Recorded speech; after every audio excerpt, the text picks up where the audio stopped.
Good evening from the Health Education campus of Case Western Reserve University and the Cleveland Clinic. I'm Chris Wallace of Fox News, and I welcome you to the first of the 2020 presidential debates between President Donald J. Trump and former Vice President Joe Biden. This debate is sponsored by the Commission on Presidential Debates.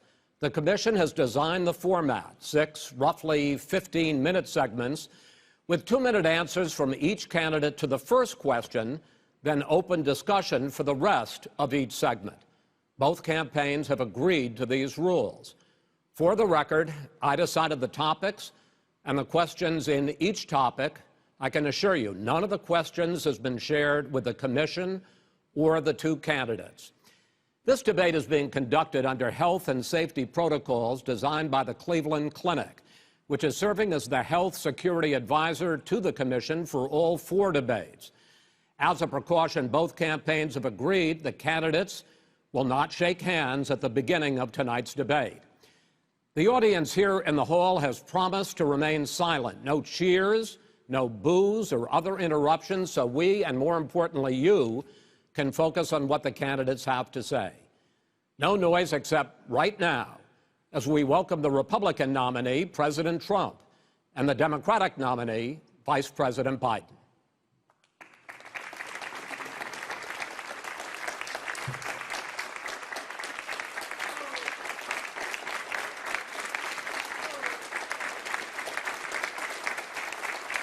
How you doing, man? How are you? I'm well.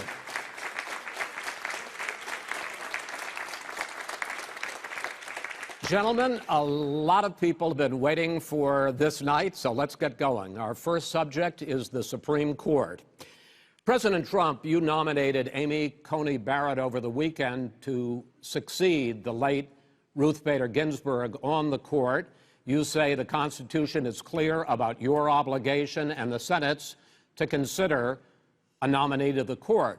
Vice President Biden, you say that this is an effort by the president and Republicans to jam through an appointment and what you call an abuse of power. My first question to both of you tonight: why are you right in the argument you make and your opponent wrong? And where do you think a Justice Barrett would take the court?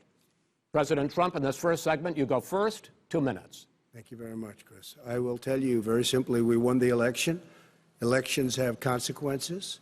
We have the Senate, we have the White House, and we have a phenomenal nominee, respected by all, top academic, good in every way, In fact, some of her biggest endorsers are very liberal people from Notre Dame and other places. So I think she's going to be fantastic. We have plenty of time, even if we did it after the election itself. I have a lot of time after the election, as you know.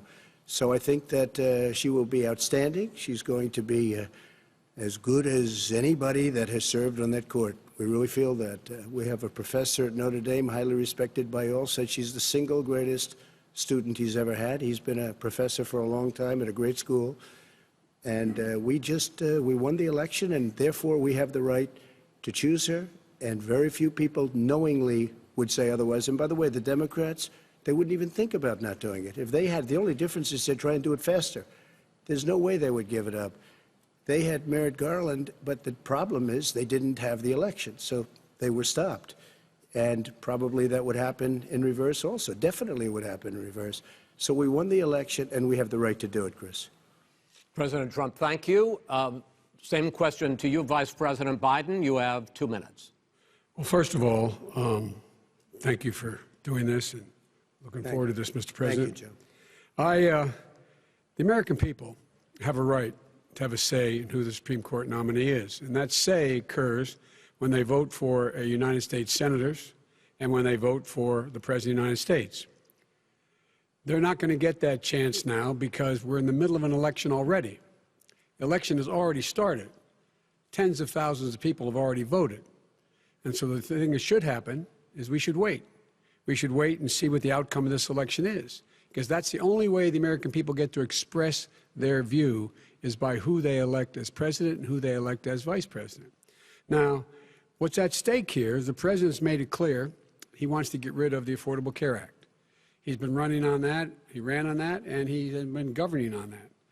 He's in the Supreme Court right now trying to get rid of the Affordable Care Act, which will strip 20 million people from having insurance, health insurance now, if it goes into court. And the justice, and I have nothing, I'm not opposed to the justice. She seems like a very fine person. But she's written before she went on the bench, which is her right, that she thinks that the Affordable Care Act is not constitutional. The other thing that's on the court, and if it's struck down, what happens? Women's rights are fundamentally changed. Once again, a woman could be pay more money because she has a pre-existing condition of pregnancy. They were able to charge a woman more for the same exact procedure a man gets. And that ended when we, in fact, passed the Affordable Care Act. And there's 100 million people who have pre-existing conditions, and they'll be taken away as well. Those pre-existing conditions, the insurance companies are going to love this.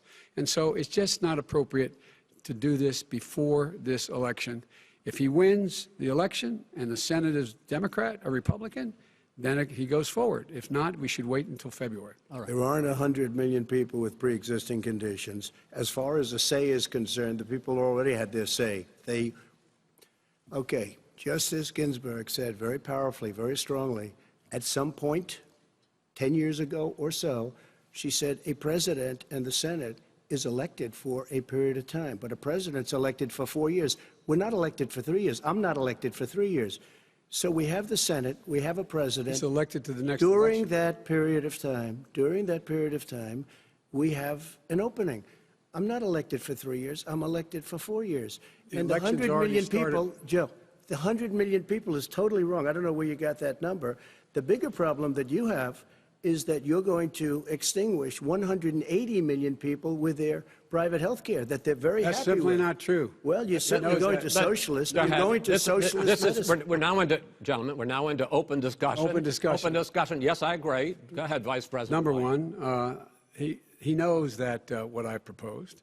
What I proposed is that we expand Obamacare and we increase it. We do not wipe any, and one of the big debates we had with 23 of my colleagues trying to win the nomination that I won, were saying that Biden wanted to allow people to have private insurance still. They can. They do. They will under my proposal. It's not what you've said, But and it's not what your party has said. That is simply your party a lie. doesn't say it. Your party wants to go socialist medicine. My party is and me. socialist right healthcare. now, I am and the they're going to dominate Party. you, Joe. You know that. I am the Democratic Party right now. The platform of the Not according Democratic to Party Harris. is what I, in fact, approved of. What I approved of. Now, here's the deal. The deal is that it's going to wipe out pre-existing conditions. And by the way, the 200,000 people that have died on his watch, how many of those have survived? Well, there's 7 million people that contracted COVID. What does it mean for them going forward if you strike down the Affordable Care Act? Joe, you've had 308,000 military people dying because you couldn't provide them proper health care in the military. So don't tell me about this. I'm happy to talk about this. And if you were here, Look, it wouldn't be 200, it would be 2 million people because you were very late on the draw. You didn't want me to ban China, which was heavily infected. You didn't want me to ban all right, gentlemen, Europe, which was heavily infected. You would have been much later, Joe. Mr. President, much later. Mr. President. You're talking about 2 million people. You're not Mr. President, as the moderator, we are going to talk about COVID in the next segment, but go ahead. Let me finish. The point is that the president also is opposed to Roe v. Wade. That's on the ballot as well in the court. And so that's also at stake right now. And so the election is already You don't know it's begun. on the ballot. Why is it on the ballot? Because Why is it on the ballot? It's not on the ballot. It's on the ballot in the court. I don't think so. In the court. Well, there's nothing happening there. Donald, would you and just you don't be quiet know for a her minute? view on Roe v. Wade. You I don't know her view. Well, all right. Let's talk. We got a lot to unpack here, gentlemen. We got a lot of time. So on health care, and then we'll come back to Roe v. Wade. All right. Mr. President, the Supreme Court will hear a case a week after the election in which the Trump administration, along with 18 state attorneys general, are seeking to overturn Obamacare, to end Obamacare. You have spent the last... Because they want to give good health care. If I may ask my question, sir. Good health care. Over the last 4 years, you have promised to repeal and replace Obamacare, but you have never in these 4 years come up with a plan, a comprehensive plan to replace Obamacare. Of course I have. Well, I got rid of the individual mandate. I'm going to give you an opportunity. I got rid of the individual mandate, which was a big chunk of Obamacare. That is absolutely a big thing. That was the worst part of Obamacare. Sir, Chris, that was the worst part of Obama. Let me ask my question. Well, I'll ask Joe. The individual mandate was the most unpopular aspect of Obamacare. I got rid of it. I'd like you and we will protect people with President, I'm the moderator of this conditions. debate, and I would like you to let me ask my question, and then you can answer your question. Go ahead. You, in the course of these 4 years, have never come up with a comprehensive plan to replace Obamacare, and just this last Thursday, you signed a largely symbolic executive order to protect people with pre-existing conditions 5 days before this debate. So my question, sir, is what is the Trump health care plan? Fine. Well, first of all, I guess I'm debating you, not him, but that's okay. I'm not surprised. Let me just tell you something, that there's nothing symbolic. I'm cutting drug prices. I'm going with favored nations, which no president has the courage to do because you're going against Big Pharma. Drug prices will be coming down 80 or 90%. You could have done it during your 47-year period in government, but you didn't do it. Nobody's done it. So we're cutting health care. All of the things that we've done, insulin, I'll give you an example, insulin, it was destroying families, destroying people. The cost, I'm getting it for so cheap. It's like water, you want to know the truth. So cheap. Take a look at all of the drugs what we're doing, prescription drug prices. We're going to allow our governors now to go to other countries to buy drugs because they pay just a tiny fraction. As I say, this is open discussion. No, let but me this ask you is about, big, this is big stuff. Sir, you'll be happy. I'm about to pick up on one of your points to ask the Vice President, which is he points out that you would like to add a public option to Obamacare, and the argument that he makes and other Republicans make is that that is going to end private insurance. It is and not. Well, if I can ask you the question, it will Not end. what your party says, by the way. It will end private insurance and create a government takeover of health care. It does not. It's only for those people who are so poor they qualify for Medicaid. They can get that free in most states, except governors who want to deny people who are poor Medicaid. Anyone who qualifies for Medicare would, Medicaid would automatically be enrolled in the public option. The vast majority of the American people would still not be in that option, number one. Joe, you agreed with Bernie Sanders, who's far left, on the manifesto, we call it, and that gives you socialized medicine. Look, hey, Are you saying I'm not going to listen agree? to him. The fact of the matter is, I beat Bernie Sanders. Not by much. I beat him a whole hell of a lot. I'm here standing facing you, old buddy. Pocahontas would have left 2 days early. You would have lost every primary. All he knows how to on do Super is hurt. Tuesday. You got Look, very lucky. here's the deal. I got very lucky. I'm going to get very lucky tonight as well. And tonight I'm going to make sure, because here's the deal. Here's the deal. The fact is that everything he's saying so far is simply a lie. I'm not here to call out his lies. Everybody knows he's a liar. But you I just want to make sure. Joe, you're the liar. I want to make sure. Graduated last in your class, not first in your class. I want to make sure. Mr. President, can you let him finish, sir? No, he doesn't know how to do that. He has, You'd be surprised. You pick You'd be surprised. the wrong guy, the wrong night at the wrong time. Listen, you agreed with Here's the Bernie deal. Sanders to the The manifesto. whole idea. Let him. There is no manifesto, number one. Please let him speak, Mr. Number President. two. You just lost the left. Number two. You just lost the left.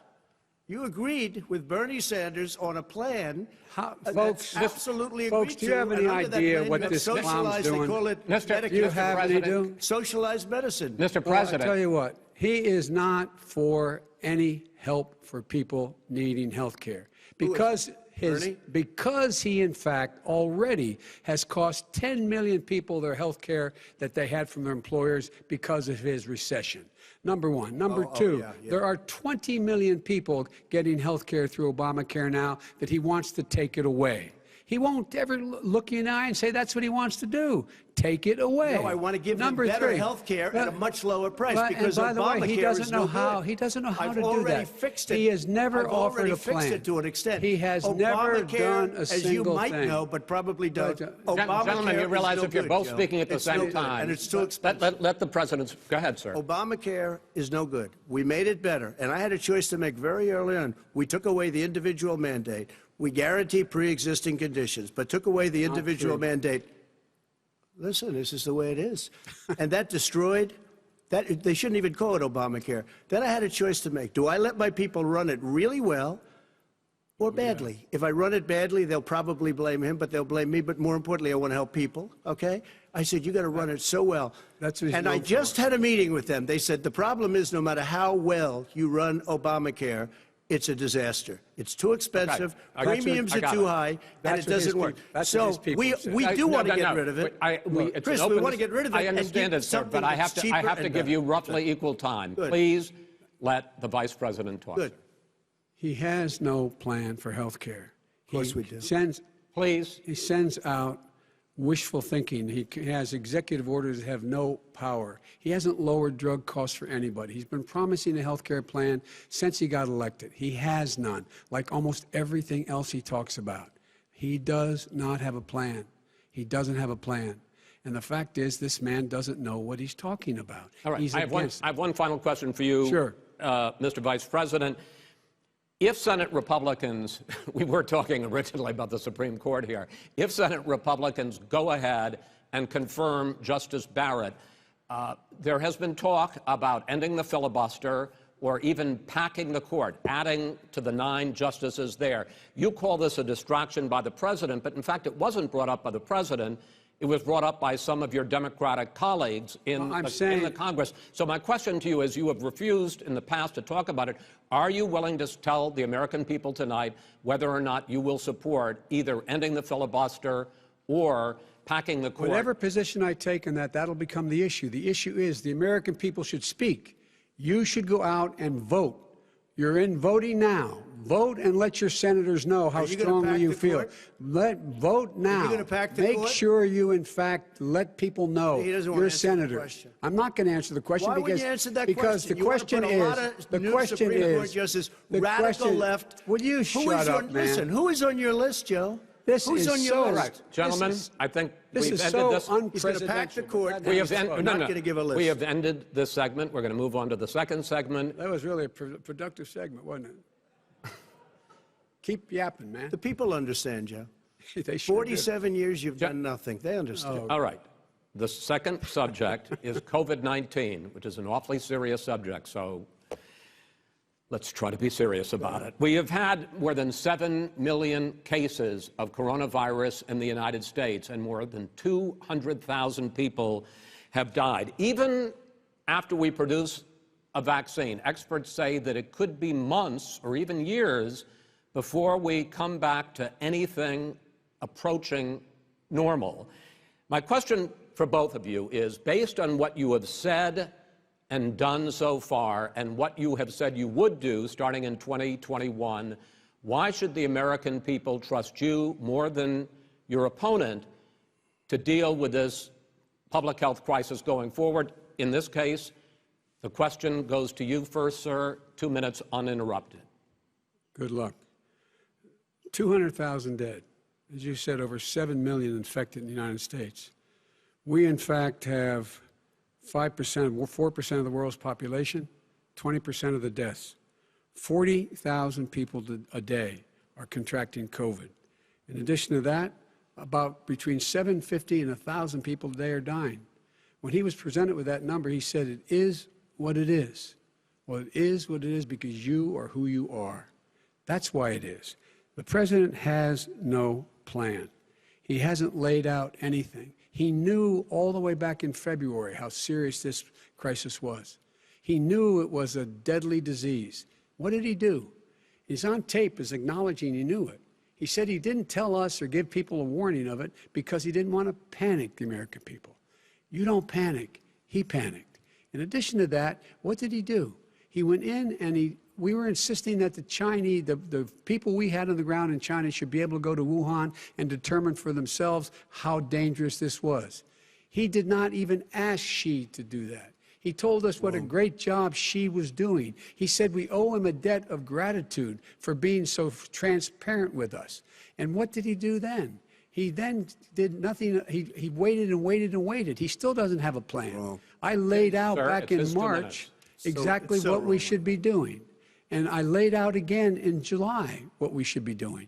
We should be providing all the protective gear possible. We should be providing the money the House has passed in order to be able to go out and get people the help they need to keep their businesses open schools that cost a lot of money. You should get out of your bunker and get out of the sand trap and get in your golf course and go in the Oval Office and bring together the Democrats and Republicans and fund what needs to be done now to save lives. So if we would have listened to you... You have 2 minutes, sir. If we would have listened to you, the country would have been left wide open. Millions of people would have died, not 200,000, and one person is too much. It's China's fault. It should have never happened. They stopped it from going in, but it was China's fault. And by the way, when you talk about numbers, you don't know how many people died in China. You don't know how many people died in Russia. You don't know how many people died in India. They don't exactly give you a straight count, just so you understand. But if you look at what we've done, I closed it, and you said he's xenophobic. He's a racist, and he's xenophobic because you didn't think I should have closed our country. Wait a minute. It's his 2 minutes. You didn't think we should have closed our country because you thought it was terrible. You wouldn't have closed it for another 2 months. By my doing it early, in fact, Dr. Fauci said, President Trump saved thousands of lives. Many of your Democrat governors said, President Trump did a phenomenal job. We worked with the governor. Oh, really? Go take a look. The governors said I did a phenomenal job. Most of them said that. In fact, people that would not be necessarily on my side said that. President Trump did a phenomenal job. We did. We got the gowns. We got the masks. We made the ventilators. You wouldn't have made ventilators. And now we're weeks away from a vaccine. We're doing therapeutics already. Fewer people are dying when they get sick. Far fewer people are dying. We've done a great job. The only thing I haven't done a good job, and that's because of the fake news. No matter what you say to them, they give you bad press on it. It's just fake news. They give you good press. They give me bad press because that's the way it is, unfortunately. But let me just tell you something. I don't care. I've gotten used to it. But I'll tell you, Joe, you could never have done the job that we did. You don't have it in your blood. You could have never done that job. I know how to do the job. I know how to get the job Well, you done. didn't do very well in swine flu. H1N1, you were a disaster. Your own chief of staff said you were a disaster. 14,000 people died, not 200,000. There was no economic recession. Sir, you made a there was no recession. You made a point. Let him answer it. And there was we didn't shut down the economy. This is his economy he shut down. The reason it's shut down is because, look, you folks at home, how many of you got up this morning and had an empty chair at the kitchen table because someone died of COVID? How many of you were in a situation where you lost your mom or dad and you couldn't even speak to them? You had a nurse holding a phone up so you could, in fact, say goodbye. You would have lost far more people. Far more people. And, you would have been and by the way, months late. his own CDC director says we could lose as many as another 200,000 people between now and the end of the year. And he held up, he said, if we just wear a mask, we can save half those numbers. Just a mask. And by the way, in terms of the whole notion of a vaccine, we're for a vaccine, but I don't trust him at all, nor do you. I know you don't. What we trust is a scientist. You don't trust Dr. Johnson Fauci. Johnson, Pfizer? Okay, by the way, gentlemen, let me move on to questions about the future, because you both have touched on two of the questions I'm going to ask.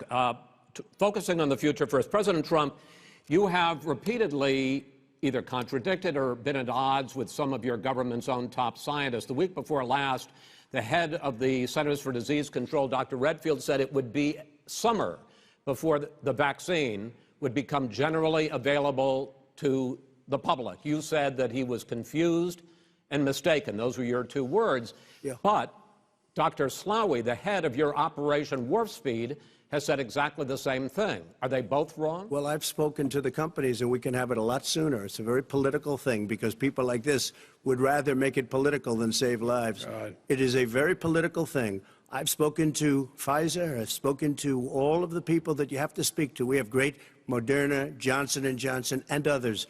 They can go faster than that by a lot. Become very political because the left, or I don't know if I call them left, I don't know what I call them. So you're suggesting that the head of your Operation Warp Speed, Dr. Slaoui? I disagree with him. Yeah, no, I disagree with both of them. And he didn't say that. He said it could be there, but it could also be much sooner. I had him in my office 2 days ago. He talked about the summer, sir, before it's generally available. Just like he said it's a possibility that we'll have the answer before November 1st. It could also be after when it's that. Generally available. Well, we're going to deliver it right away. We have the military all set up. Logistically, they're all set up. We have our military that delivers soldiers, and they can do 200,000 a day. They're going to be delivering. This is the same man it's who all told set you up. by Easter this would be gone away. by the warm weather, it'd be gone. Miraculous, like a miracle. And by the way, maybe you could inject some bleach in your arm, and that would take care of it. This is the same man. That was said sarcastically, and you know that. That was said sarcastically. And so here's the deal. This man is talking about a vaccine. Every serious company is talking about maybe having a vaccine done by the end of the year. But the distribution of that vaccine will not occur until sometime beginning or the middle of next year to get it out, if we get the vaccine. And pray God we will. Pray God we will. Mr. Vice President, I want to pick up You'll have the vaccine sooner I want to pick up on this question, though. You say the public can trust the scientists, but they can't trust President Trump. In fact, you said that again tonight. Your running mate, Senator Harris, goes further, saying the public health experts, quote, will be muzzled, will be suppressed. Given the fact that polls already show that people are concerned about the vaccine and are reluctant to take it, are you and your running mate, Senator Harris, contributing to that fear? No more than the question you just asked him. You pointed out.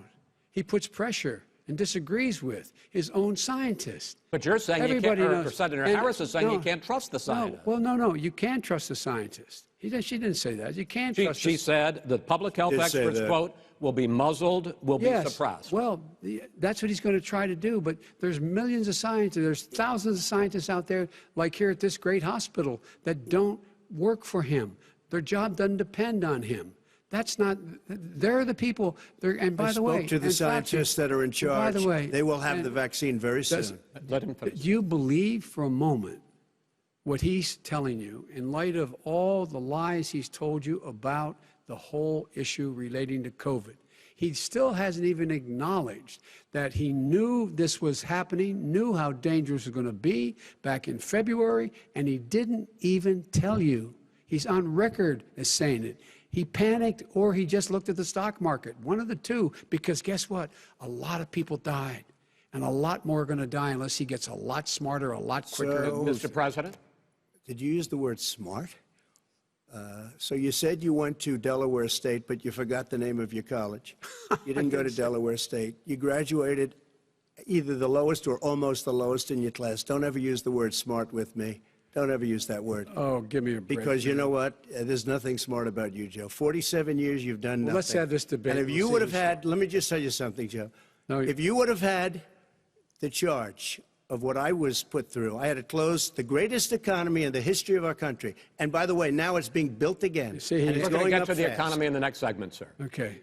It's going up fast. Okay. When it it comes to how the virus has been handled so far, the two of you have taken very different approaches, and this is going to affect how the virus is handled going forward by whichever of you ends up becoming the next president. I want to quickly go through several of those. Reopenings. Vice President Biden, you have been much more reluctant than President Trump about reopening the economy and schools. Why, sir? Because he doesn't have a plan. If I were running, I know what the plan is. You've got to provide these businesses the ability to have the money to be able to reopen with the PPE as well as with the sanitation they need. You have to provide Tell that them to Nancy plastic. Pelosi. Well, he's just shush for a minute. Tell it to Nancy Pelosi. And Schumer, by the way, Chuck. Nancy Pelosi and Schumer, they have a plan. He won't even meet with them. The Republicans won't meet with the Senate. And he sits on his golf course. And I mean, literally, think about it. You probably play more than I do, Joe. What about this question of reopenings and the fact... Well, he wants to shut down this country. And I want to keep it open. And we did a great thing by shutting it down. Wait a minute, Joe. Let me shut you down for a second, Joe, just for 1 second. He wants to shut down the country. We just went through it. We had to because we didn't know anything about the disease. Now we found that elderly people with heart problems and diabetes and different problems are very, very vulnerable. We learned a lot. Young children aren't. Even younger people aren't. We've learned a lot. But he wants to shut it down. More people will be hurt by continuing. If you look at Pennsylvania, if you look at certain states that have been shut down, they have Democrat governors all. One of the reasons they're shut down is because they want to keep it shut down until after the election on November 3rd. I want to move on to another because subject. it's a I want to move political on to another subject. But those states are not doing well that are shut down right now. Respond to that. President Trump, you have begun to increasingly question the effectiveness of masks as a disease preventer. And in fact, recently you have cited the issue of waiters touching their masks and touching plates. Are you questioning No, I think masks efficacy are okay. of You have masks? to understand, if you look, I mean, I have a mask right here. I put a mask on, when I think I need it. Tonight, as an example, everybody's had a test, and you've had social distancing and all of the things that you have to. But I wear masks when needed. When needed, I wear masks. Okay, let me ask. I don't wear masks like him. Every time you see him, he's got a mask. He could be speaking 200 feet away from it. He shows up with the biggest mask I've ever seen. I will say this. Vice President Biden, go ahead, sir. Look, the way to open businesses is give them the wherewithal to be able to open. We provided money. The Congress. But I was asking you, sir, about masks. Well, masks make a big difference. His own head of the CDC said if we just wore masks between now, if everybody wore masks and social distance between now and January, we'd probably save up to 100,000 lives. It matters. And they've also said the opposite. They've also said no serious person said the opposite. They've no also said, well, look serious. at Dr. Fauci. Dr. Fauci said the opposite. He did not I say want to the ask you, opposite. we got a said little very bit more than a strongly, minute left in this masks segment. are not good. Then he changed his mind. He said masks are good. I'm okay with masks. I want to ask you both about one last subject, because your different approaches has even affected the way that you have campaigned. President Trump, you're holding large rallies with crowds packed together, thousands of people. Outside. Outside, yes, sir, agreed. Vice President Biden, you are holding much smaller events with... Because nobody will show up. People with... Well, it's true. Nobody shows up to his rallies. All right. In any case, why you holding the big rallies? Why you not? You go first, sir. Because people want to hear what I have to say. I mean, But are you I've not done a worried great about it job spreading as a disease? president, and I'll have 35,000 people show up at airports. We use airports. Are you and not worried hangars, about and we the have a disease lot of issue, people. sir? Well, so far, we have had no problem whatsoever. It's outside. That's a big difference, according to the experts. And we do them outside. We have tremendous crowds, as you see. I mean, and literally on 24 hours' notice. And Joe does the circles and has 3 people someplace. Okay. By the way, did you see sir. one of the last big rallies he has? And a reporter came up to him to ask him a question. He said, no, stand back. Put on your mask. Put on a mask. Have you been tested? I'm way far away from those other people. That's what he said. I can't. I'm going to be okay. He's not worried about you. He's not worried about the people out there breathing in one another. We've had no negative cheek to effect. jowl. No negative effect. We've had no negative effect. And we've had 35,000, 40,000 people at these rallies. Just quickly finish up, because I want to move on to our next. Yes, I would. He's been totally irresponsible the way in which he has handled the social distancing and people wearing masks, basically encouraged them not to.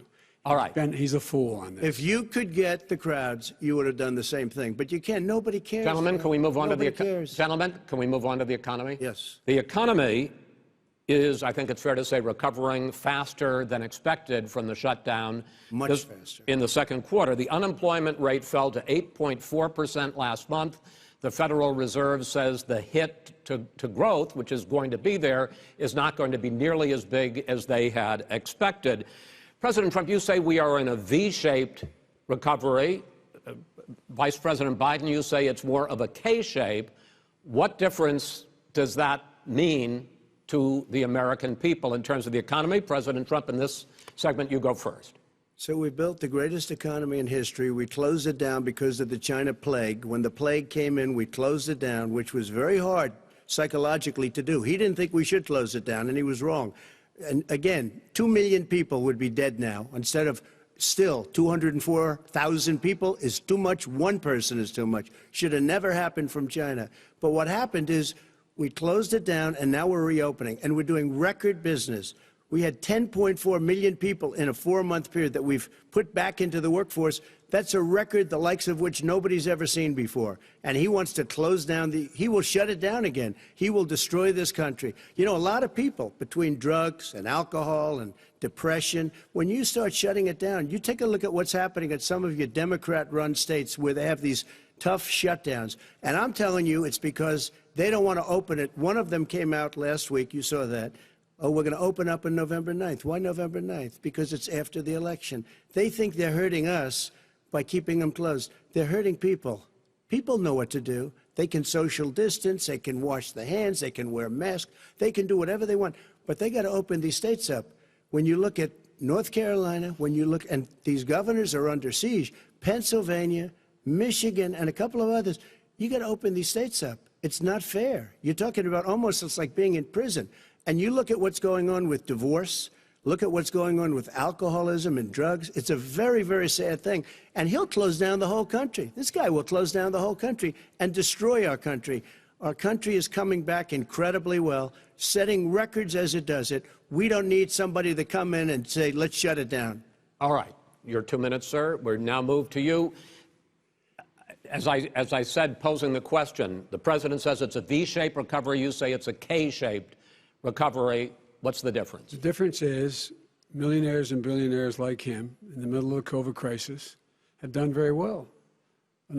Billionaires have made another $300 billion because of his profligate tax proposal, and he only focused on the market. But you folks at home, you folks living in Scranton and Claymont and all the small towns and working class towns in America, how well are you doing? This guy paid a total of $750 in taxes. Sir, wait, no, sir, it's just wrong statement. Yeah, I understand. You've agreed to the 2 minutes, so please let him have it. Do I get my time back? The fact is that he has, in fact, worked on this in a way that he's going to be the first president of the United States to leave office having fewer jobs in his administration than when he became president. Fewer jobs than when he became president. First one in American history. Secondly, the people who have lost their jobs are those people who have been on the front lines, those people who have been saving our lives, those people who have been out there dying, people who've been putting themselves in the way to make sure that we could all try to make it. And the idea that he is insisting that we go forward and open when you have almost half the states in America with a significant increase in COVID deaths and COVID cases in the United States of America. And he wants to open it up more. Why does he want to open it up? Why doesn't he take care of the American? You can't fix the economy until you fix the COVID crisis. And he has no intention of doing anything about making it better for you all at home in terms of your health and your safety. Schools. Why aren't schools open? Because it costs a lot of money to open them safely. You know, they were going to give, his administration was going to give the teachers and school students masks. And then they decided, no, couldn't do that because it's not a national emergency. Not a national emergency. They've done nothing to help small businesses. Nothing. They're closing. 1 in 6 is now gone. He ought to get on the job and take care of the needs of the American people so we can open safely. All right. Your time is up, sir. Well, you're going to get to... I have to respond to that. Well, you both had 2 minutes, sir. Excuse me, he made a statement.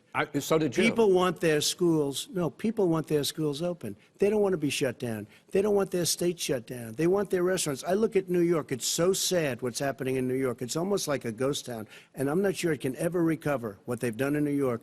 People want their places open. They want to get back to their lives. They'll be careful, but they want their schools open. Okay. I'm the one that brought back football. By the way, I brought back Big Ten football. It was me, and I'm very happy to do it.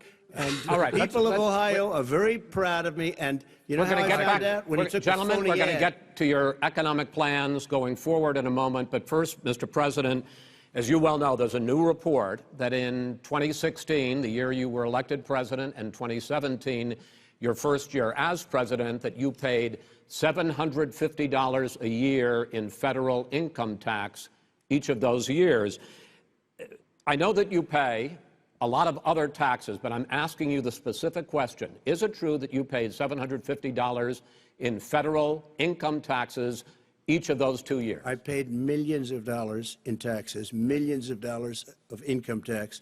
And let me just tell you, there was a story in one of the papers. I paid $38 million 1 year. I paid $27 million. Show us your tax returns. I went... you'll see it as soon as it's finished. You'll see it. You know, if you want to go to the Board of Elections. There's a 118-page or so report that says everything I have, every bank I have, I'm totally under-leveraged because the assets are extremely good, and we have a very, I built a great company. I'm asking you a specific question, which is... let me tell you. I understand all of that. I understand all of that. No, Mr. President. Go ahead. I'm asking you a question. Will you tell us how much you paid in federal income taxes in 2016 and 2017? Millions of dollars. You paid millions of dollars? Millions of dollars, So yes. not $750? Millions of dollars, and you'll get to see it. And you'll get to see it. But let me just tell you, Chris, let me just tell you something, that it was the tax laws. I don't want to pay tax.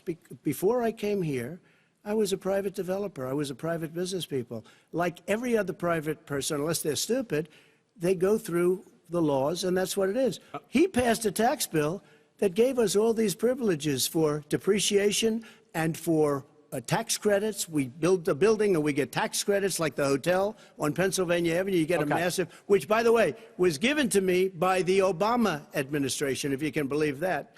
Now, the man got fired right after that happened. But Vice President Biden, you want to respond? Yeah, I do want to respond. Look, the tax code that made him, put him in a position that he pays less tax than a school teacher makes on the money a school teacher makes is because of him he says he's smart because he can take advantage of the tax code. And he does take advantage of the tax code. That's why I'm going to eliminate the Trump tax cuts. And I'm going to eliminate those tax cuts and make sure that we invest in the people who, in fact, need the help. People out there need help. But why didn't you do it over the last 25 years? Because you weren't president. Because you weren't president screwing things up. You were a senator. And You're by the way, worst president America has ever had. Hey, Come Joe, on. let me just tell you, Joe, I've done more in 47 months. I've done more than you've done in 47 years, Joe. We've done things that you never even thought of doing, including fixing the broken military that you gave me, including taking care of your vets. Mr. President, we're talking about the economy. I'd like to ask you about your plans going forward because, Mr. Vice President, your economic plan, if you were to be elected president, focuses a lot on big government, big taxes, big spending. I want to focus first on the taxes. You propose more than $4 trillion over a decade in new taxes on individuals making more than $400,000 a year and on corporations. President Trump says that that kind of an increase in taxes is going to hurt the economy as it's just coming out of a recession. Well, just take a look at what the analysis done by Wall Street firms. Points out that my economic plan would create 7 million more jobs than his in 4 years, number one. And number two, it would create an additional $1 trillion in economic growth because it would be about buying American.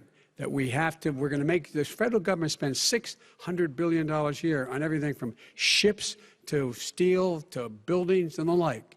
And under my proposal, we're going to make sure that every penny of that has to be made by a company but respectfully, sir, I'm talking about taxes, not spending. By the way, I'm going to eliminate a significant number of the tax. I'm going to make the corporate tax 28%. It shouldn't be 21%. You have 91 companies, in the Fortune 500 who don't pay a single penny in tax, making billions of dollars. Why didn't you do it before when you were vice president with Obama? Because you, in fact, passed that.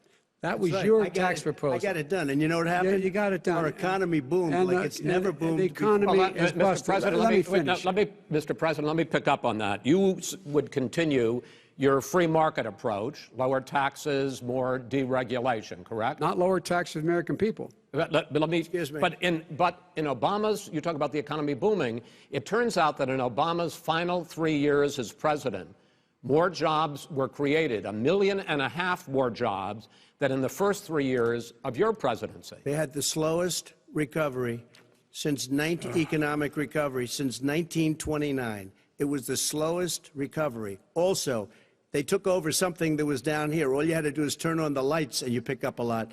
But they had the slowest economic recovery since 1929. Let me tell you about the stock market. When the stock market goes up, that means jobs. It also means 401ks. If you got in, if you ever became president with your ideas, you want to terminate my taxes, I'll tell you what, you'll lose half of the companies that have poured in here will leave, and plenty of companies that are already here, they'll leave for other places.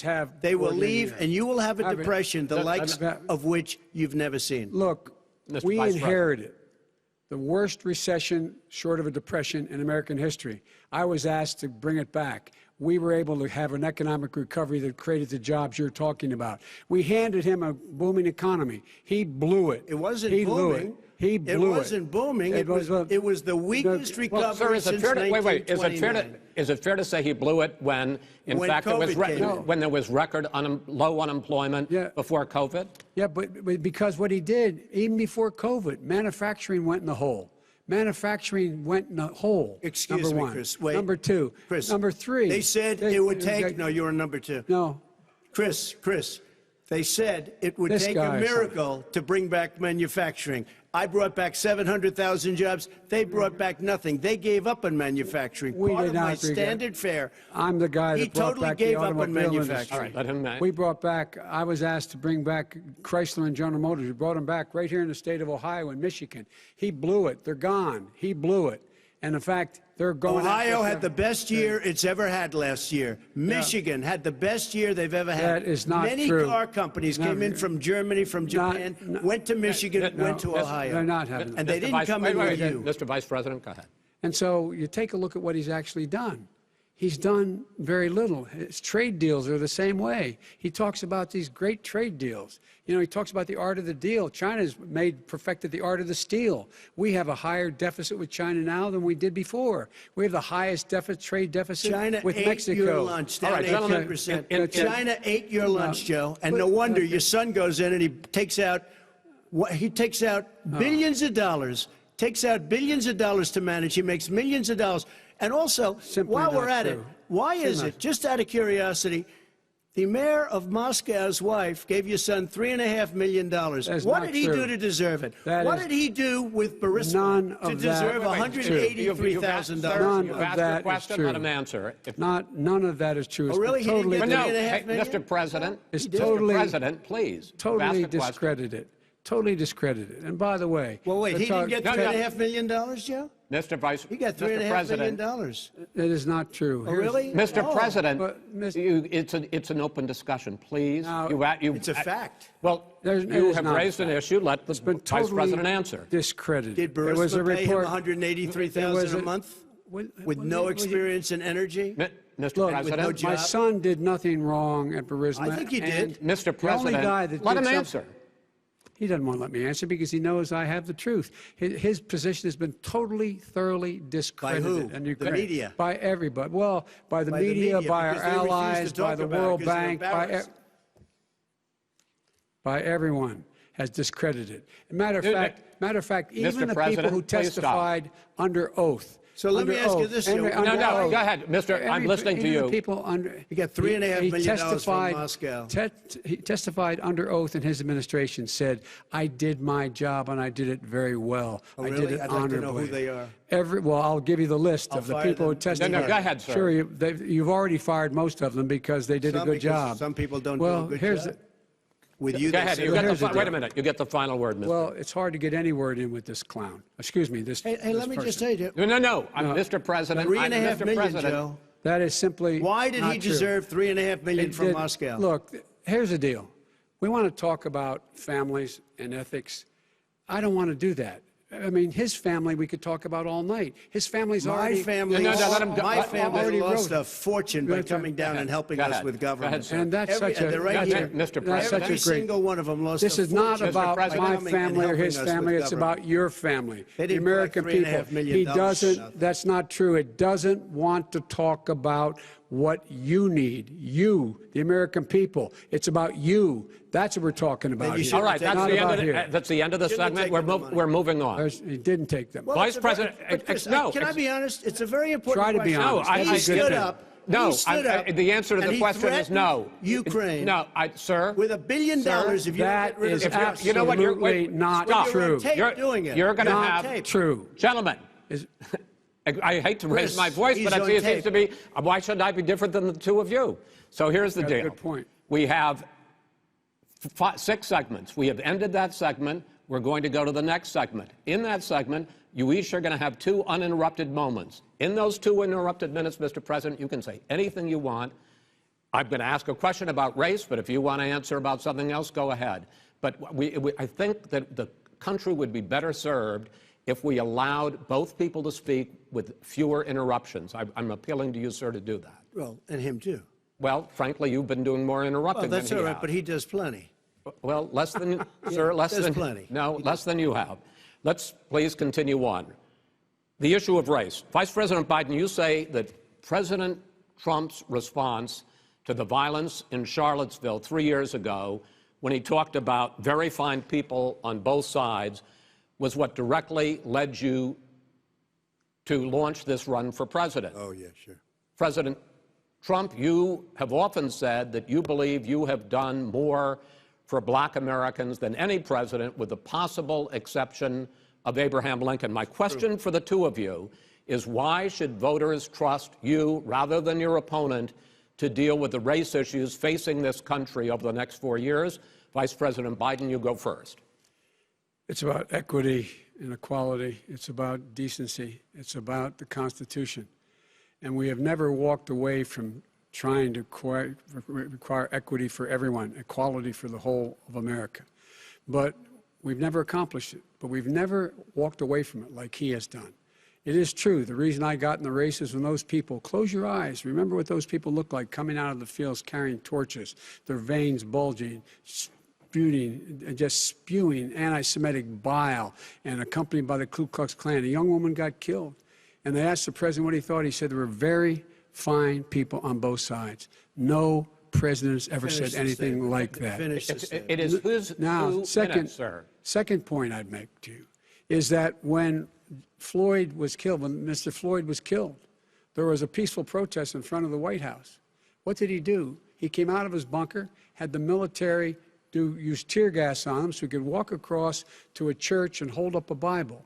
And then what happened after that? The bishop of that very church said that it was a disgrace. The general who was with him said all he ever wants to do is divide people, not unite people at all. This is a president who has used everything as a dog whistle to try to generate racist hatred, racist division. This is a man who, in fact, you talk about helping African Americans. 1 in 1,000 African Americans has been killed because of the coronavirus. And if he doesn't do something quickly, by the end of the year, 1 in 500 will have been killed. 1 in 500 African Americans. This man is a savior of African Americans. This man cares at all. This man's done virtually nothing. Look, the fact is that you have to look at what he talks about. You have to look at what he did. And what he did has been disastrous for the African-American community. So, President Trump, you have 2 minutes. Why should Americans trust you over your opponent to deal with racism? he did a crime bill, 1994, where you call them super predators, African Americans, the super predators, and they've never forgotten it. They've never forgotten it, Joe. No, sir, it's his 2 minutes. So you did that, and they call you a super predator, and I'm letting people out of jail now that you have treated the African American population community, you have treated the black community about as bad as anybody in this country. You did the and that's why, if you look at the polls, I'm doing better than any Republican has done in a long time, because they saw what you did. You call them super predators, and you've called them worse than that, because you look back at your testimony over the years, you've called them a lot worse than that. As far as the church is concerned, and as far as the generals are concerned, we just got the support of 250 military leaders and generals, total support. Law enforcement, almost every law enforcement group in the United States. I have Florida, I have Texas, I have Ohio, I have Portland. The sheriff just came out today and he said, I support President Trump. I don't think you have any law enforcement. You can't even say the word law enforcement, because if you say those words, you're going to lose all of your radical left supporters. And why aren't you saying those words, Joe? Why don't you say the words law enforcement? Because you know what? If they called us in Portland, we would put out that fire in a half an hour, but they won't do it because they're run by radical left Democrats. If you look at Chicago, if you look at any place you want to look, Seattle, they heard we were coming in the following day, and they put up their hands, and we got back Seattle. Minneapolis, we got it back, Joe, because we believe in law and order, but you don't. The top 10 cities and just about the top 40 cities are run by Democrats and, in many cases, radical left. And they've got you wrapped around their finger, Joe, to a point where you don't want to say anything about law and order. And I'll tell you what, the people of this country want and demand law and order, and you're afraid to even say it. All right. I want to return to the question of race. Vice President Biden, after the grand jury in the Breonna Taylor case decided not to charge any of the police with homicide, you said it raises the question, quote, whether justice could be equally applied in America. Do you believe that there is a separate but unequal system of justice for blacks in this country? Yes, there is. There's systemic injustice in this country, in education and work and in law enforcement and the way in which it's enforced. But look, the vast majority of police officers are good, decent, honorable men and women. They risk their lives every day to take care of us. But there are some bad apples. And when they occur, when they find them, they have to be sorted out. They have to be held accountable. They have to be held accountable. And what I'm going to do as President of the United States is call together an entire group of people at the White House, well, everything from the civil rights groups to the police officers, to the police chiefs, and we're going to work this out. We're going to work this out so we change the way in which we have more transparency in when these things happen. These cops aren't happy to see what happened to George Floyd. These cops aren't happy to see what happened to Breonna Taylor. Most don't like it. But we have to have a system where people are held accountable. And by the way, violence in response is never appropriate. Never appropriate. Peaceful protest is. Violence is never appropriate. All right, what is peaceful protest? When they run through the middle of a town and burn down your stores and kill people all over the place, that and you is say not peaceful protest? President Trump, No, it's I'm not not, asking. but you say it is. President Trump, I'd like to continue with the issue of race. Please. I promise we're going to get to the issue of law and order in a moment. This month, your administration directed federal agencies to end racial sensitivity training that addresses white privilege or critical race theory. Why did you decide to do that, to end racial sensitivity training? And do you believe that there is systemic racism in this country, sir?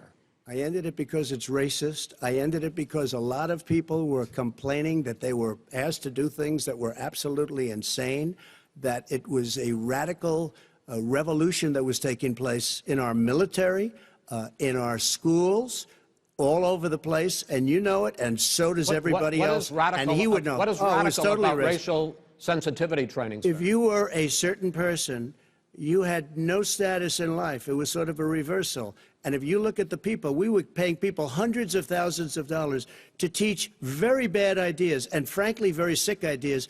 And really, they were teaching people to hate our country. And I'm not going to do that. I'm not going to allow that to happen.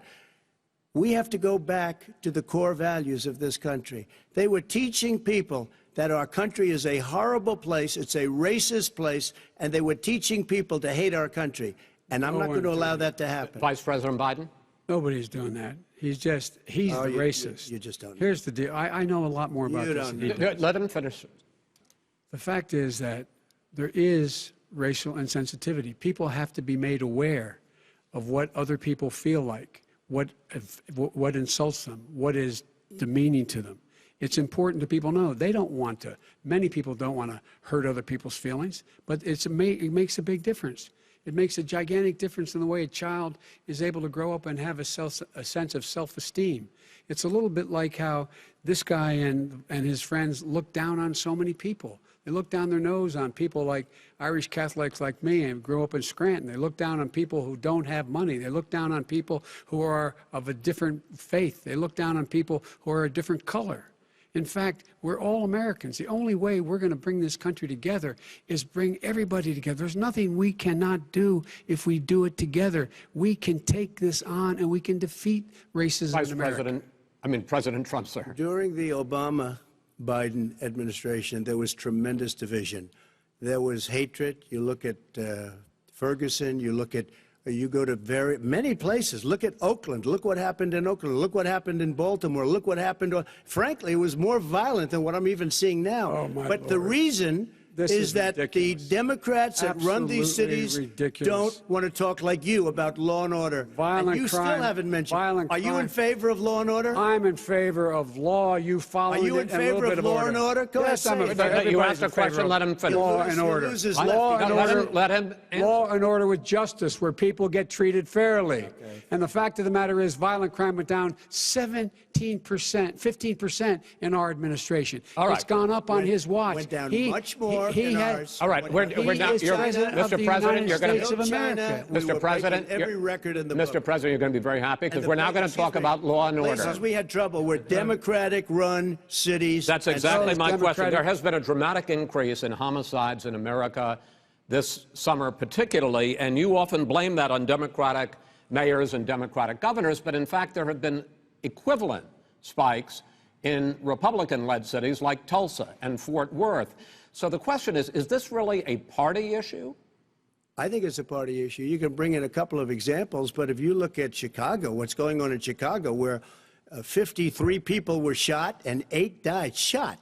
If you look at New York, where it's going up like nobody's ever seen anything, the numbers are going up 100, 150, 200%.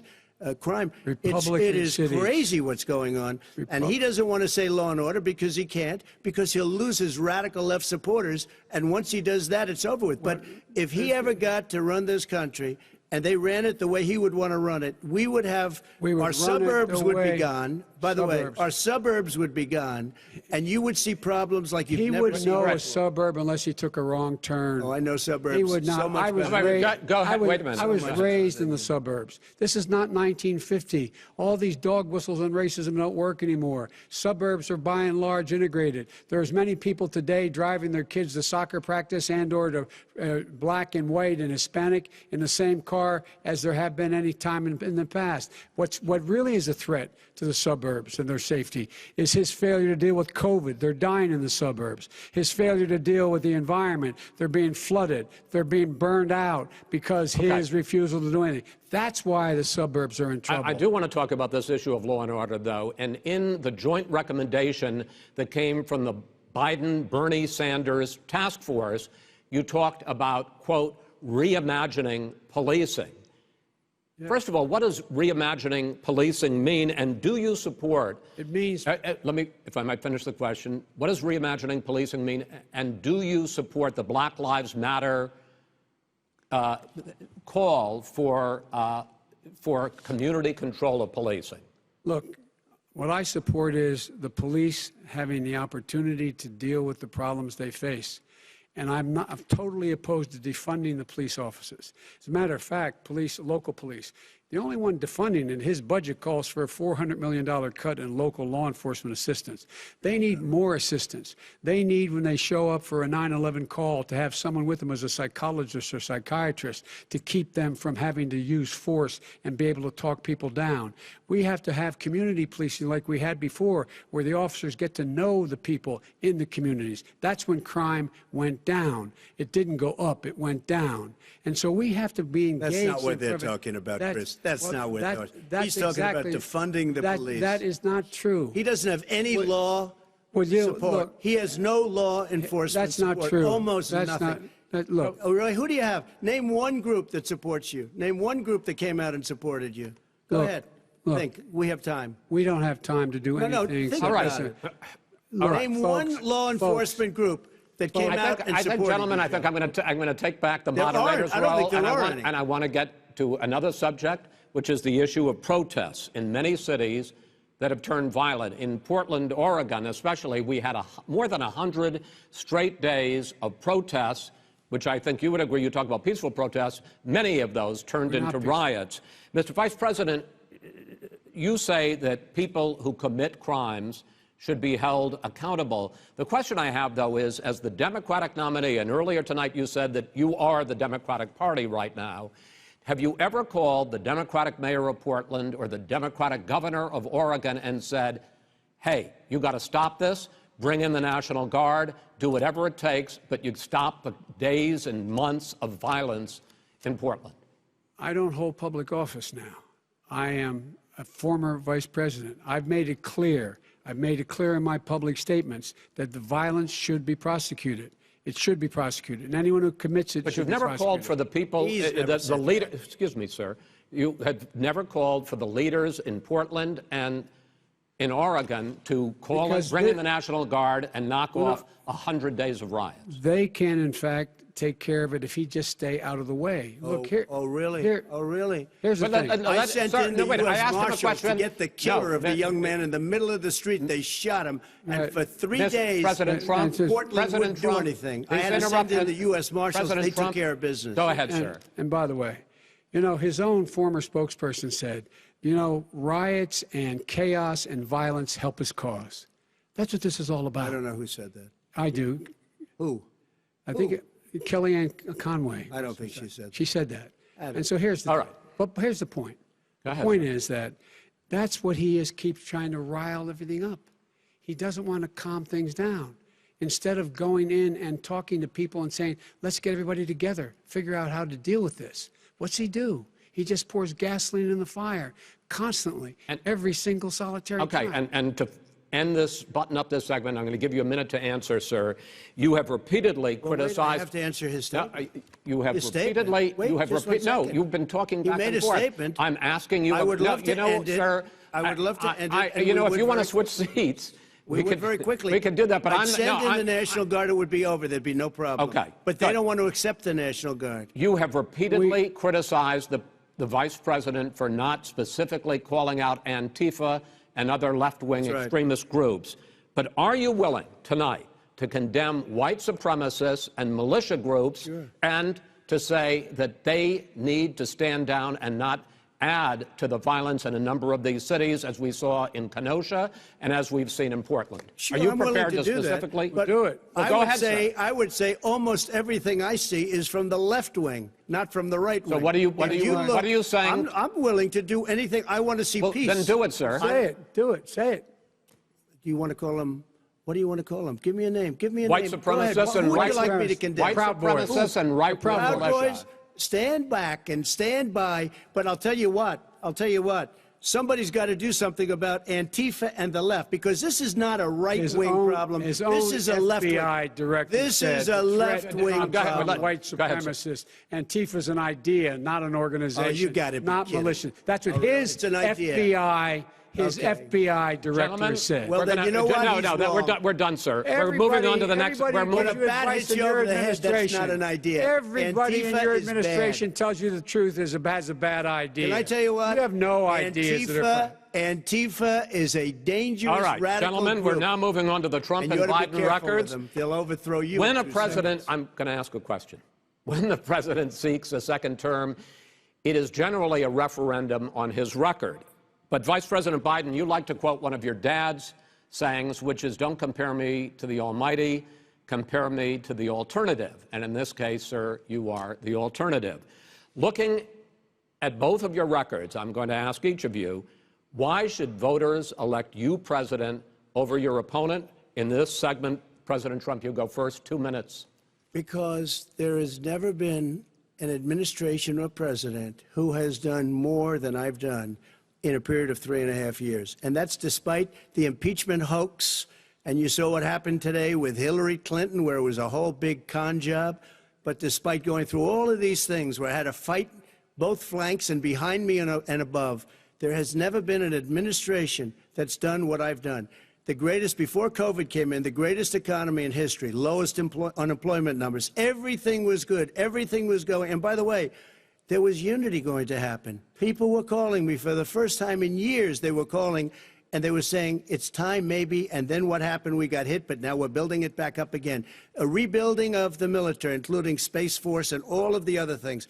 A fixing of the VA, which was a mess under him. 308,000 people died because they didn't have proper health care. It was a mess. And we now got a 91% approval rating at the VA, our vets. We take care of our vets. But we've rebuilt our military. The job that we've done, and I'll tell you something, some people say maybe the most important. By the end of the first term, I'll have approximately 300 federal judges and Court of Appeals judges, 300, and hopefully 3 great Supreme Court justices. That is a record, the likes of which very few people, and you know one of the reasons I'll have so many judges? Because President Obama and him left me 128 judges to fill. When you leave office, you don't leave any judges. That's like you just don't do that. They left 128 openings, and if I were a member of his party, because they have a little different philosophy, I'd say if you left us 128 openings, you can't be a good president, you can't be a good vice president. But I want to thank you because it gives us almost, it'll probably be above that number by the end of this term. 300 judges, it's a record. Looking at both your records, why should voters elect you president as opposed to President Trump? You have 2 minutes uninterrupted. Under this president, we become weaker, sicker, poorer, more divided, and more violent. When I was vice president, We inherited a recession. I was asked to fix it. I did. We left him a booming economy, and he caused a recession. With regard to being weaker, the fact is that I've gone head-to-head with Putin and made it clear to him we're not going to take any of his stuff. He's Putin's puppy. He still refuses to even say anything to Putin about the bounty on the heads of American soldiers. Your son got $3.5 million. And by the way, my son... Wait a minute. Mr. President, your campaign agreed to both sides would get 2-minute answers uninterrupted. Well, your side agreed to it, and why don't you observe what your campaign agreed to as a ground rule, okay, sir? He never keeps his word. Because Can you add back no, I'm not asking. That was a rhetorical question. Can you Go add ahead, back sir. 30 seconds? Yeah, Because- yes, okay. you may have. All right. Go ahead. So, thirdly, we're poor. The billionaires have gotten much more wealthy by a tune of over $300 to $400 billion more just since COVID. You in the home, you got less. You're in more trouble than you were before. In terms of being more violent, when we were in office, there were 15% less violence in America than there is today. He's President of the United States. It's on his watch. And with regard to more divided, the nation can't stay divided. We can't be this way. And speaking of my son, the way you talk about the military, the way you talk about them being losers and being and just being suckers. My son was in Iraq. He spent a year there. He got the Bronze Star. He got the Conspicuous Service Medal. He was not a loser.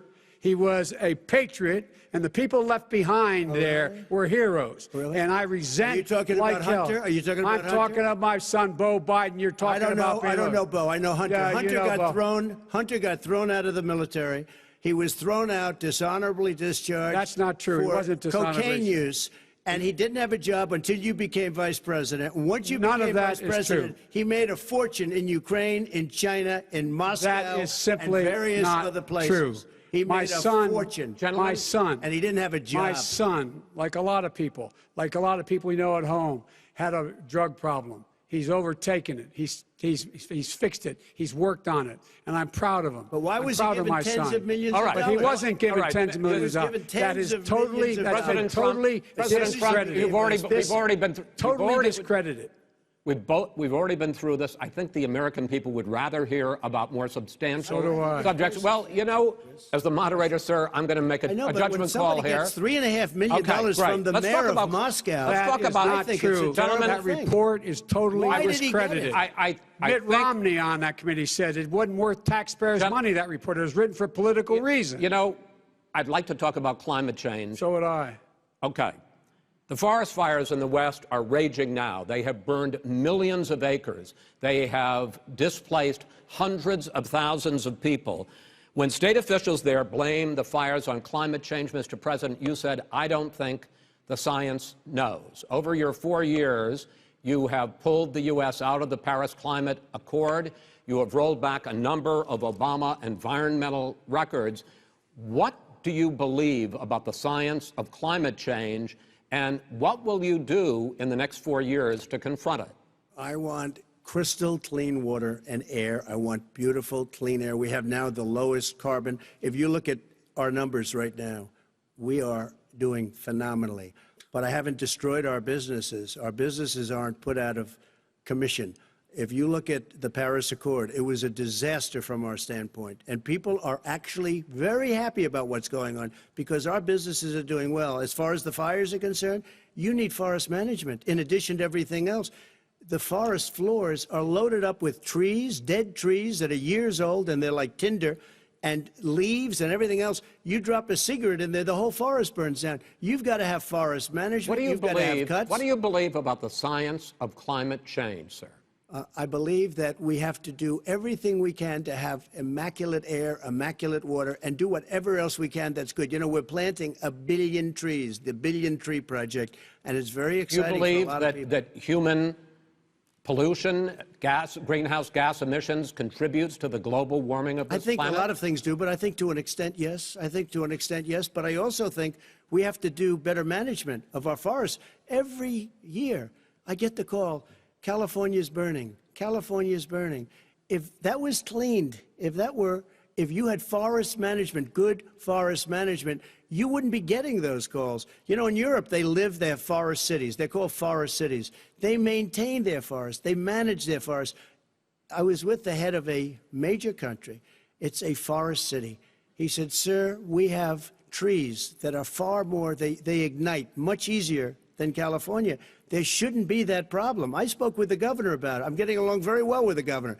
But I said, you know, at some point, you can't every year have hundreds of thousands of acres of land just burned to the ground. But, sir, that's burning down because of a lack of management. But, sir, if you believe in the science of climate change, why have you rolled back the Obama Clean Power Plan, which limited carbon emissions in power plants? Why have you relaxed? Because it was driving energy prices through the sky. Why have you relaxed fuel economy standards that are going to create more pollution from cars and trucks? Well, not really, because what's happening is the car is much less expensive and it's a much safer car, and you're talking about a tiny difference. And then what would happen, because of the cost of the car, you would have at least double and triple the number of cars purchased. We have the old slugs out there that are 10, 12 years old.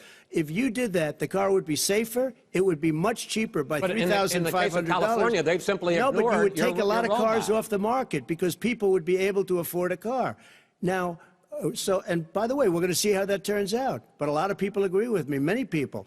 The car has gotten so expensive because they have computers all over the place for an extra little bit of gasoline. And, and I'm okay with electric cars, too. I think I'm all for electric cars. I've given big incentives for electric cars.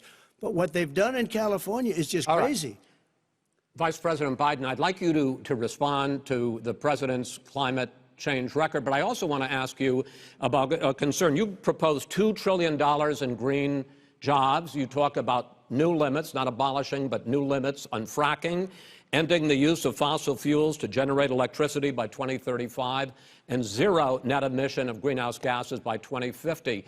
The president says a lot of these things would tank the economy and cost millions of jobs. He's absolutely wrong, number one. Number two, if in fact, during our administration, the Recovery Act, I was in charge, able to bring down the cost of renewable energy to cheaper than or as cheap as coal and gas and oil. Nobody's going to build another coal-fired plant in America. No one's going to build another oil-fired plant in America. They're going to move to renewable energy, number one. Number two, we're going to make sure that we are able to take the federal fleet and turn it into a fleet that's run on their electric vehicles. Making sure that we can do that, we're going to put 500,000 charging stations and all of the highways that we're going to be building in the future. We're going to build an economy that, in fact, is going to provide for the ability us to take 4 million buildings and make sure that they, in fact, are weatherized in a way that, in fact, they'll emit significantly less gas and oil because the heat will not be going out. There's so many things that we can do now to create thousands and thousands of jobs. We can get to net zero in terms of energy production by 2035. Not only not costing people jobs, creating millions of good paying jobs, not $15 an hour, but prevailing wage, by having a new infrastructure that, in fact, is green. And the first thing I will do, I will rejoin the Paris Accord. I will join the Paris Accord because with us out of it, look what's happening. It's all falling apart.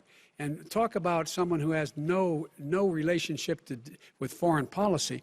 Brazil, the rainforests of Brazil are being torn down, are being ripped down. More carbon is absorbed in that rainforest than every bit of carbon that's emitted in the United States.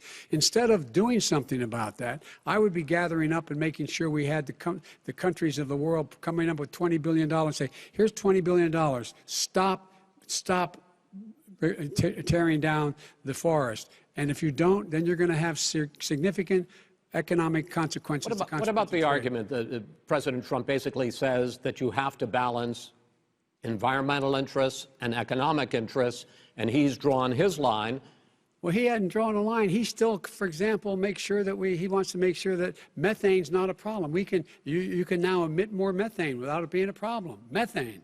This is a guy who says that you don't have to have mileage standards for automobiles that exist now. This is a guy who says that, well, the fact that it's all true. And here's the deal. He's talking about the Green New Deal, and it's not $2 billion or $20 billion, as you said. It's $100 trillion. I'm talking about where they want to rip down buildings and rebuild the building. No, it's the dumbest, most ridiculous, where airplanes are out of business, where two-car systems are out, where they want to take out the cows, too. You know, that's not true either, right? This is a $100 trillion. Look, that's more money than our country could make in 100 years if we're not going the case. All right, let me because I actually, wait a minute, sir. I actually have studied your plan, and it includes upgrading 4 million buildings, weatherizing 2 million homes over 4 years, building 1.5 million energy-efficient homes. So the question becomes, the president is saying, I think some people who support the president would say that sounds like it's going to cost a lot of money and hurt the economy. What it's going to do is going to create thousands and millions of jobs, good-paying jobs. Let him finish, sir. He doesn't know how to do that. $100 billion. The fact is, it's going to create millions of good-paying jobs, and these tax incentives to for people to weatherize, which he wants to get rid of. It's going to make the economy much safer. Look how much we're paying now to deal with the hurricanes. By the way, he has an answer for hurricanes. He said maybe we should drop a nuclear weapon on them. They may. I never said that. That's at all. He did say. You made it up. And here's the deal. You make up. We are going to be in a position where we can create hard, good jobs by making sure the environment is clean and we all are in better shape. We spend billions of dollars now, billions of dollars on floods, hurricanes, rising seas. We're in real trouble. Look what's happened just in the Midwest with these storms that come through and wipe out entire sections and counties in Iowa. They didn't happen before. They're because of global warming. We make up 15% of the world's problem. We, in fact, but the rest of the world, we've got to get them to come along. That's why we have to get back into the Paris Accord. All right, gentlemen. Wait a minute, Chris. So why didn't he do it for 47 years? You were vice president. Why didn't you get the world? China sends up real dirt into the air. Russia does. India does. They all do. We're supposed to be good. And by the way, he made a couple of statements.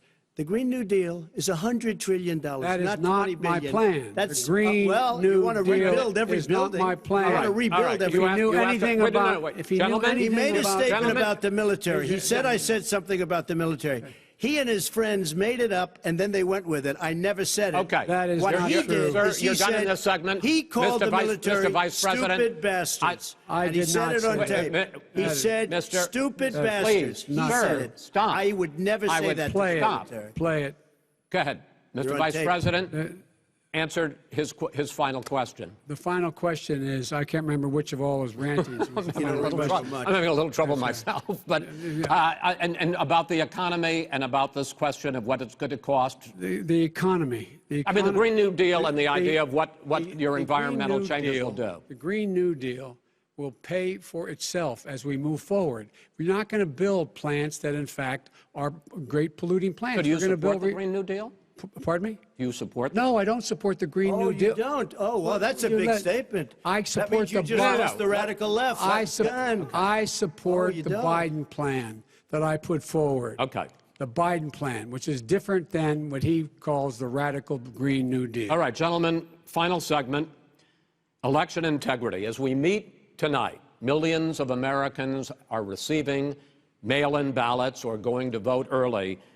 How confident should we be that this will be a fair election, and what are you prepared to do over the next 5+ weeks, because it'll not only be to Election Day, but also counting some ballots, mail-in ballots after Election Day. What are you prepared to do to reassure the American people that the next president will be the legitimate winner of this election? In this final segment, Mr. Vice President, you go first. Prepared to let people vote. They should go to iwillvote.com. Decide how they're going to vote, when they're going to vote, and what means by which they're going to vote. His own Homeland Security Director, and as well as the FBI Director, says there is no evidence at all that mail-in ballots are a source of being manipulated and cheating. They said that. The fact is that there are going to be millions of people because of COVID that are going to be voting by mail-in ballots, like he does, by the way. He sits behind the Resolute desk and sends his ballot to Florida, number one. Number two, We're going to make sure that those people who want to vote in person are able to vote because enough poll watchers are there to make sure they can socially distance. The polls are open on time, and the polls stay open until the votes are counted. And this is all about trying to dissuade people from voting because he's trying to scare people into thinking that it's not going to be legitimate. Show up and vote. You will determine the outcome of this election. Vote, vote, vote. If you're able to vote early in your state, vote early. If you're able to vote in person, vote in person. Vote whatever way is the best way for you, because he cannot stop you from being able to determine the outcome of this election. And in terms of whether or not when the votes are counted, and they're all counted, that will be accepted. If I win, that will be accepted. If I lose, that'll be accepted. But by the way, if in fact he says he's not sure what he's going to accept, well, let me tell you something. It doesn't matter, because if we get the votes, it's going to be all over. He's going to go. He can't stay in power. It won't happen. It won't happen. So vote. Just make sure you understand you have it in your control to determine what this country is going to look like the next 4 years. Is it going to change? Or you get 4 more years of these lies? Mr. President, 2 minutes. So when I listened to Joe talking about a transition, there's been no transition from when I won. I won that election. And if you look at crooked Hillary Clinton, if you look at all of the different people, there was no transition because they came after me trying to do a coup. They came after me spying on my campaign. They started from the day I won and even before I won, from the day I came down the escalator with our First Lady. They were a disaster. They were a disgrace to our country. And we've caught them. We've caught them all. We've got it all on tape. We've caught them all. And by the way, you gave the idea for the Logan Act against General Flynn. You better take a look at that, because we caught you in a sense. And President Obama was sitting in the office. He knew about it, too. So don't tell me about a free transition. As far as the ballots are concerned, it's a disaster. A solicited ballot, okay, solicited is okay. You're soliciting, you're asking, they send it back, you send it back. I did that. If you have an unsolicited, they're sending millions of ballots all over the country. There's fraud. They found them in creeks. They found some with the name Trump, just happened to have the name Trump just the other day in a waste paper basket. They're being sent all over the place. They sent 2 in a Democrat area. They sent out 1,000 ballots. Everybody got 2 ballots. This is going to be a fraud like you've never seen. The other thing, it's nice on November 3rd, you're watching and you see who won the election. And I think we're going to do well because people are really happy with the job we've done. But you know what? We won't know. We might not know for months because these ballots are going to be all over. Take a look at what happened in Manhattan. Take a look at what happened in New Jersey. Take a look at what happened in Virginia and other places. They're not losing 2%, 1%, which, by the way, is too much. An election could be won or lost with that. They're losing 30 and 40%. It's a fraud, and it's a shame. And can you imagine where they say you have to have your ballot in by November 10th? November 10th. That means that's 7 days after the election, in theory, should have been announced. Okay. We have major states with that. Sir, all run by Democrats. 2 minutes is 2 minutes. All run by Democrats. It's President Trump, it's a rigged election. You're going to be able to continue. You have been charging for months that mail-in balloting is going to be a disaster. You say it's rigged, that it's going to lead to fraud. But in 2018, in the last midterm election, 31 million people voted mail-in voting. That was a quarter, more than a quarter, of all the voters that year cast their ballots by mail. Now that millions of mail-in ballots have gone out, what are you going to do about it? And are you counting on the Supreme Court, including a Justice Barrett, to settle any dispute? Yeah, I think I'm counting on them to look at the ballots, definitely. I hope we don't need them in terms of the election itself. But for the ballots, I think so. Because what's happening is incredible. I read today, where at least 1% of the ballots for 2016 were invalidated. They take them, we don't like them, we don't like them. But what are you going to do about it if there are millions of ballots going out right now? What you do is you go and vote. You do a solicited ballot, and that's okay, or you go and vote. I'm asking you about the fact that millions of people... You go and vote. You go and vote, but like they used to in the old. Millions of people. You either do, Chris, a solicited ballot where you're sending it in, they're sending it back, and you're sending. They have mailmen with lots of it. Did you see what's going on? Take a look at West Virginia. Mailmen selling the ballots. They're being sold. They're being dumped in rivers. This is a horrible thing for our country. This is not going to end well. There is no evidence this is of that. not going to end well. 5 states have had mail-in ballots for the last decade or more. 5, including 2 Republican states. And you don't have to solicit the ballot. It's sent to you. It's sent to your home. What we're saying is, they're saying is that it has to be a postmark by the time, by Election Day. If it doesn't get in till the 7th, 8th, 9th, it still should be counted. He's just afraid of counting the votes because You're wrong. You're wrong. I want to continue with you on this, Vice President Biden. Chris, he's so wrong when he makes a statement like that. Excuse me. Vice President Biden, the biggest problem, in fact, over the years with mail-in voting has not been fraud historically. It has been that sizable numbers, sometimes hundreds of thousands of ballots are thrown out because they have not been properly filled out, or there is some other irregularity, or they missed the deadline. So the question I have is, are you concerned that the Supreme Court, with a Justice Barrett, will settle any dispute? I'm concerned that any court would settle this, because here's the deal. When you get a ballot and you fill it out, you're supposed to have an affidavit. If you didn't know, you have someone say that this is me. You should be able to, if in fact you can verify that's you before the ballot is thrown out, that's sufficient to be able to count the ballot because someone made a mistake and not dotting the correct I. Who they voted for, testify, say who they voted for, say it's you. That is totally legitimate. All right. Excuse me, Chris, when you have 80 million ballots sent in and swamping the system, you know it can't be done. You know it can't, and already there's been fraud. Now, mail service delivers 185 million pieces of mail a day. In 8 states, we can keep talking. In 8 states, election workers are prohibited, currently by law, 8 states, from even beginning to process ballots, even take them out of the envelopes and flatten them, until Election Day. That means that it's likely, because there's going to be a huge increase in mail-in balloting, that we are not going to know on election night who the winner is, that it could be days, it could be weeks. Could be months. Until we find out who the new president is. So first for you, sir, finally for the Vice President, I hope neither of you will interrupt the other. Will you urge your supporters to stay calm during this extended period, not to engage in any civil unrest? And will you pledge tonight that you will not declare victory until the election has been independently certified? President Trump, you go first. I'm urging my supporters to go into the polls and watch very carefully, because that's what has to happen. I am urging them to do it. As you know, today there was a big problem. In Philadelphia, they went in to watch. They're called poll watchers, a very safe, very nice thing. They were thrown out. They weren't allowed to watch. You know why? Because bad things happen in Philadelphia, bad things.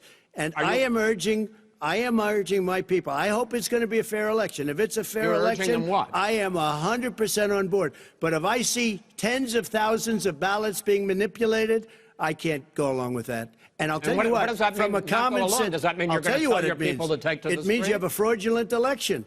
You're sending out 80 million ballots. They're not equipped to. These people aren't equipped to handle it. Number one. Number two, they cheat.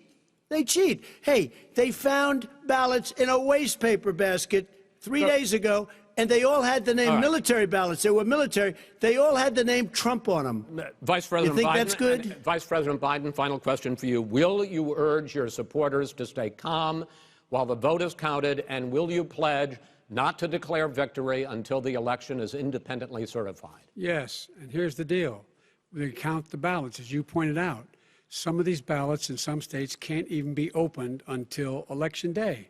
And if there's thousands of ballots, it's going to take time to do it. And by the way, our military, they've been voting by ballots since the end of the Civil War, in effect. And that's what's going to happen. Why was it not? Why is it for them somehow not fraudulent? It's the same process. It's honest. No one has established at all that there is fraud related to mail-in ballots, that somehow it's a fraudulent process. It's already been established. Take a look at Carolyn Maloney's race. I asked you had an opportunity to respond. Look at Carolyn Maloney. Go ahead. They have no idea what happened. Vice President Biden, go ahead. He has no idea what he's talking about. Here's the deal. The fact is, I will accept it, and he will too. You know why? Because once the winner is declared, after all the ballots are counted, all the votes are counted, that'll be the end of it. That'll be the end of it. And if it's me, in fact, fine. If it's not me, I'll support the outcome. And I'll be a president not just for the Democrats. I'll be a president for Democrats and Republicans. And this guy, I want to see an honest ballot count. Gentlemen, you say that's the end of it? This is the end of this debate? Honest ballot count. We're going to leave it there. To be continued as in more debates as we go on. President Trump, Vice President Biden, it's been an interesting hour and a half. I want to thank you both for participating in the first of 3 debates that you have agreed to engage in. We want to thank Case Western Reserve University and the Cleveland Clinic for hosting this event. The next debate, sponsored by the Commission on Presidential Debates, will be 1 week from tomorrow, October 7th, at the University of Utah in Salt Lake City. The 2 vice presidential nominees, Vice President Mike Pence and Senator Kamala Harris, will debate at 9 p.m. Eastern that night. We hope you watch. Until then, thank you and good night.